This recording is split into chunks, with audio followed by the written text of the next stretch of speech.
All right, so are you ready to get a little spooky? Always up for a good haunting. Well, this time we're diving into a manuscript. It's got this creepy old manor shrouded in mystery. And then there's Addie, the main character. She inherits the place, and let's just say she seems a little too intrigued by all the strange vibes. Yeah, you know me, I love a good dark and stormy night trope. But what's great about these opening chapters is how the author nails both the physical setting and Addie's state of mind right off the bat. Right, like you're dropped right into the thick of it, no messing around. So let's talk about Addie. Who is she? What makes her tick? Well, we get our first clue in that initial phone call with her mother. Talk about tension. You could practically hear it crackling through the phone lines. Oh, absolutely. It's clear these two have a complicated history. There's definitely some venom in those words. Right. And then there's that line about the manner Addie's mom compares living there to being plunged out of Nana's vagina. I mean, wow. Wow. Talk about an image. You think she misses her Nana. I don't know about that. I mean, that line tells us so much about the family dynamics, right? It's a lot to unpack, for sure. There's resentment toward Addie, for sure, maybe some jealousy over the whole inheritance thing. And then you've got this underlying anger, this bitterness directed at the grandmother.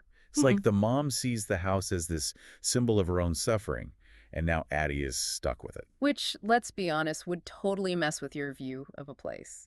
Inheriting a house with that kind of baggage. Talk about walking into a war zone. Exactly. And that's what makes Addie even more interesting, right? You've got the apprehension, sure, but also this weird excitement about the whole thing. So is she trying to honor her grandmother, or is it more about defying her mother? Or maybe both? Maybe it's a little both. Or maybe it's something else entirely. Like, is she trying to reclaim something? But what? Good question. Okay, so let's talk about the manor itself. The author does not skimp on the description. Right, you can practically smell the stale air and feel that chilling draft when Addie first walks in. For real. It's like you're right there with her. But it's more than just sensory details. It's about creating this atmosphere, right? Right. The house isn't just old. It's decaying. It's neglected, almost forgotten. And spooky. Don't forget spooky. Definitely spooky.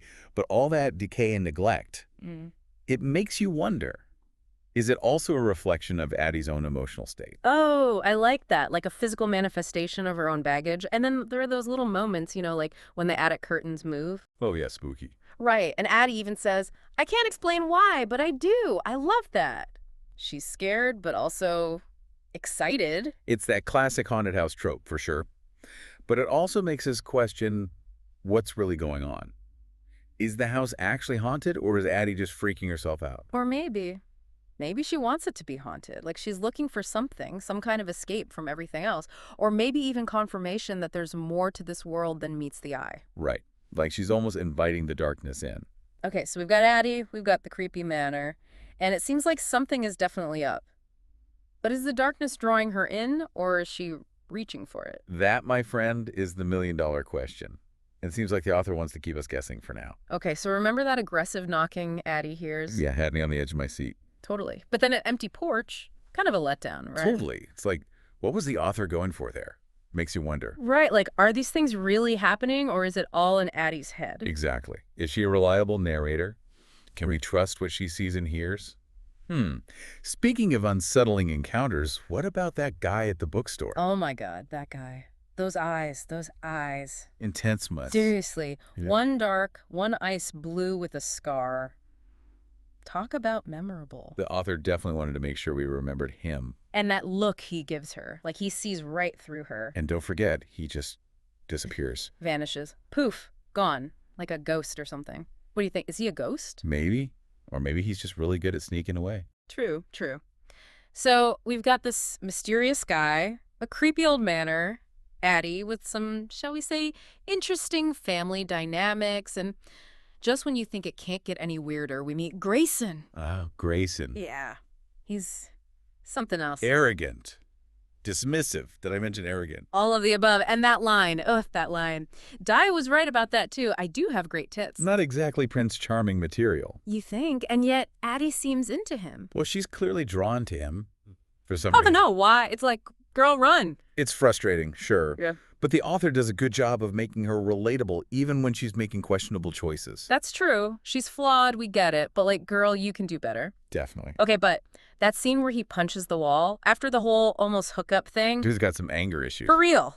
Okay. Talk about foreshadowing. Right. You just know that's not going to be the last time he loses his cool. Yeah. Speaking of losing things, that ending. Whoa! Did not see that coming. 1 minute they're arguing, the next. Detached arm on the floor. Seriously, what? This author is not messing around. Not at all. And I mean, talk about an image, right? It's gruesome. Totally. Like something out of a nightmare. You almost expect him to just like pick it up and be like, oops. Right. Like it's no big deal. Exactly. But no. Instead we get, since I'm not getting yours, thought I'd create my own hole to get into tonight. Fix that, bitch! What does that even mean? It's chilling for sure. Yeah. Even dismembered at his most vulnerable, he still blames Addie. It's Yeah. like twisted. So messed up. And it definitely reinforces that whole danger vibe he's got going on. For sure. This isn't just some guy punching a wall. There's something more there, something darker. Right. Like he's trying to punish her, but with his own pain. Maybe. It's hard to say for sure. That's the thing about this author. They leave you with so many questions. Okay, so let's recap. We've got a creaky manor, a mysterious stranger, a mother-daughter relationship from hell, and now a detached arm. Where do we even go from here? Well, that's the beauty of these opening chapters, isn't it? It's a lot. It is, but it's good. The author throws all these threads at you, the mystery, the tension, the hints of something supernatural, and we're left wanting more. We are. Speaking of wanting more, any theories on what happened to Grayson's arm? Your guess is as good as mine. Magic? Maybe. Hallucination? Possible. What about the disappearing bookstore guy? Could he be involved somehow? It's like the author chucked a lit match into a fireworks factory and walked away. And we're just here for the show.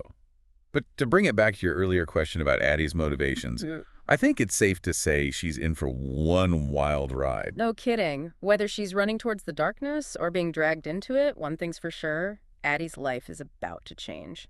Big time. And I can't wait to see what happens next. Me neither. This deep dive has left me with a lot to think about. What about you? Any theories you want to share? Well, there's so much to unpack, but here's something to chew on. We tend to think of our homes as safe spaces, right? But what happens when that sense of safety is shattered? What does it do to the people who live there? Whoa. Good one. Okay, listeners, we want to hear from you. Head over to our website and let us know what we think is going on at that creepy old manor. Until next time, happy reading, and try not to dwell on any detached limbs.